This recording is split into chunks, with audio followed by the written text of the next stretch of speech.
try to set the team sizes at a level where everybody can produce and you don't need managers or design documents and all that.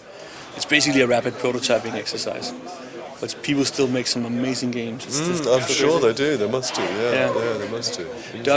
Doug is also part of. You have to tell them about the sex game. So 2 years ago, the theme was cultural taboos. And so inevitably a lot of people started making games about Nazis and violence, and then we were like, well, but I mean, that's not that taboo, there's already a million games about this stuff. So the most taboo thing we could do would be something about sex that would make you feel really awkward. And so we made a graphics-less sex rhythm game for the Wiimote. So you swing your Wiimote and then the other person goes, and it starts off slow, and then unlike a Dance Dance Revolution, it's finding the right acceleration. So you're trying to match the right acceleration curve. So there's two of you versus the other two, and you're trying to reach climax faster than it's the type of thing you could only do kind of at an experimental game jam in your spare time. So.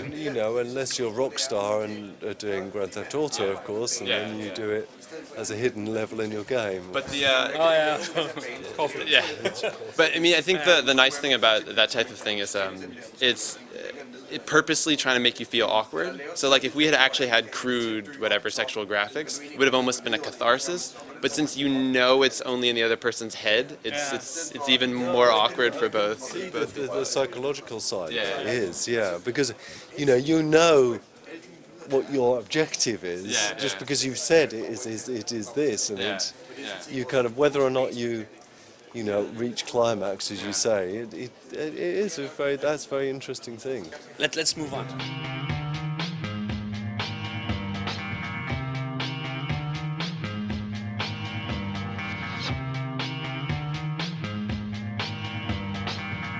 What's your area of skill? Interaction design and gameplay design. So I'm focusing on. What do you mean by interaction design? Do you mean? Well, I've been doing the more like human-computer interaction research, making some games on the Surface computer at the moment, for instance, and playing around with that and just looking at different ways. What's your impressions of Natal? I think it's what Surface tried to be, in that you picture the Surface computer as a coffee table in the lounge room, and maybe a few people sitting around playing it like you would a traditional board game. But then it's a $10,000 machine. It's this big chunky thing you have to buy. It was cool, and Hollywood used it a lot, but it was $10,000. That was its problem, and you would have to. I can't imagine the application to make it mass market. It would have to be unbelievable to get people to spend $10,000. A lot of people's houses aren't worth that. So. And Nadal makes that more natural in a way as well, because people already have a TV. They're already used to interacting directly with it. So now it's like the TV is there and they just talk to it.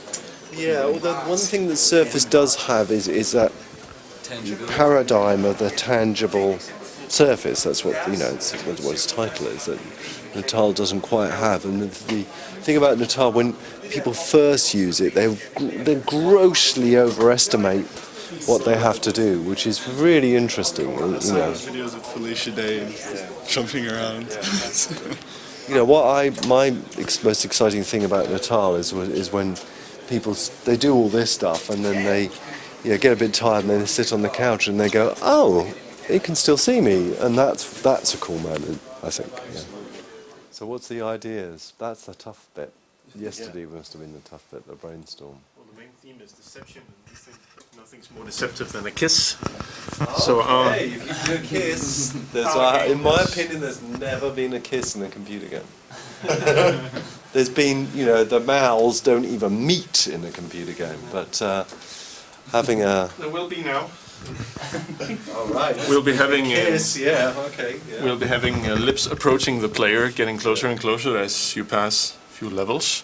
We put in your note on anticipation, so you can see what's in the game. You can anticipate. You won't get to level 40, of course, but 4 levels. And then eventually you get to kiss the player, and then those are really kissable lips. They could either be lips of a really attractive person, or it could be an 80-year-old grandmother.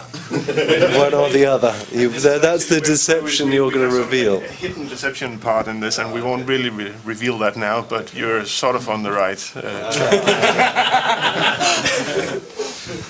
Making kind of a doctor game where you're performing laser surgery on a monkey to cure it from some disease. How much argument did you have over the concept yesterday? None.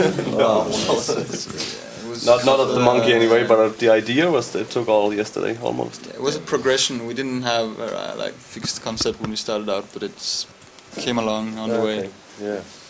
Sometimes it happens like that, doesn't it? Sometimes you can, it kind of grows and evolves, and then other times it's really clear at the start.